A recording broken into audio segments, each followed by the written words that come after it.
امروز رفتیم سراغ یک فیلم ممنوعه و فوق جنجالی یعنی هتل هوس تا داستان این فیلم جذاب رو به شما تعریف کنیم. این فیلم پر از صحنه‌های مثبت 18 و داغی که بهتون پیشنهاد میکنم تا آخر ویدیو همراه ما باشید و این ویدیو رو از دست ندید. هتل هوس فیلم کوتاه در ژانر درام و اروتیکه که صحنه‌های رابطه جنسی بازیگران ساختگی نیست و کاملا واقعی سکس انجام میشه و محصول سال 2011 کشور آلمانه. این فیلم سینمایی دست کمی از فیلم‌های پرن نداره و اما داستان این فیلم در مورد زن جوانی به نام آنتونیاه که سالها قبل از همسرش جدا شده و با پسر 7 ساله کوچکش در برلین زندگی میکنه. اون برای تامین مخارج زندگیش در هتل سخت مشغول کار بوده و نمیدونسته برای تفریح و سرگرم کردن پسرش رسیدگی کنه.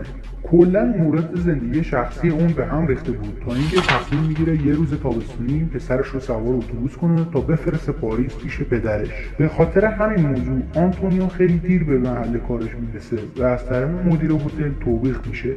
مدیر هتل به اون میگه که این آخرین فرصت توست، اگه یک بار دیگه هم دیر کنی مطمئن باش که اخراج میشی. اون بعد از بحث و جدل با مدیر هتل میره به اتاق تعویض لباس. اونجا با توجه به دوری پسرش و مشکلاتش و برخورد شدید مدیر در هماشفته بوده و خیلی ناراحت بوده که یکی از همکاراش به اون میگه آنتونیا تو مدت هاست که از همسرت جدا شدی و رابطه جنسی نداشتی، تو نیاز داری که الان سکس داشته باشی و روحیه خودت رو با رابطه جنسی عوض کنی. چند ساعت بعد آنتونیو برای تمیز کردن یکی از اتاقهای هتل یعنی اتاق 823 به اونجا میره. آنتونیو اتاق رو خالی میبینه و نمیدونسته که این اتاق متعلق به نقاش مشهور نابینا یعنی یولیوس پاس هست. نقاش نابینا بوده و فقط با لمس چهره افراد به خصوصیات فیزیکی اونها پی میبرده.